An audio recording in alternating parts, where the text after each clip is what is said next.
صباح السعادة. فيديو النهاردة من الفيديوهات اللي كتير قوي من البنات اليومين دول ما يعرفوش عنها حاجة. اللوبيا يا بنات، اللوبيا الخضراء.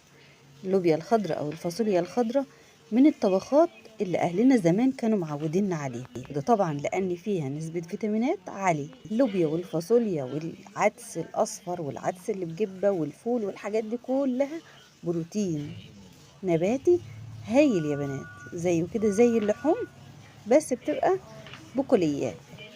واللي ما سمعش او معرفش عن الوصفات والطبخات دي يسأل اهالينا زمان. بصوا بقى يا حبايب قلب، الوصفات دي حلوة قوي. الفاصوليا اللي انت شايفاها دي او اللوبيا بيكون في البداية لونها اخضر وبتتقطم كده وتتاكل عادي. اللي بيبقى شكلها اصفر بالشكل اللي انت شايفاه الحباية بتكون نضجت واكتملت. ممكن بقى يسيبوها كده في الشمس بتتنشف لحد ما تبقى فاصوليا ناشفة. والفاصوليا الناشفة طبعا عارفين انها بتتنقع في المية لمدة ليلة كاملة، وبعد كده بنسلقها ونطبخها في الصلصة.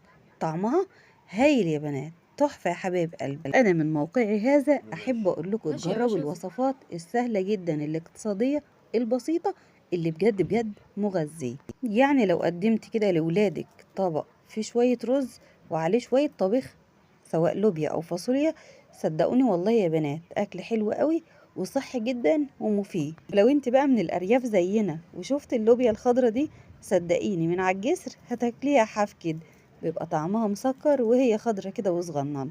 طريقتها طبعا الحباية الكبيرة بنفصصها بالشكل اللي حضرتك شايفاه. اما عن عيدان اللوبيا الخضرة بتتقطم بكل سهولة. انا هنا بقى عشان كنت مستعجلة قطعتها بالمقص لكميات متساوية. بعد كده ببدأ ان انا اخزنها في اكياس تلاجة على حسب الاكل بتاعي او على قد الكمية اللي هطبخها. شايفين بقى اللهم بارك ده شكل الكيس بعد ما خرخر. لو عجبتكم الوصفة ما تنسوش تحبوا بعض.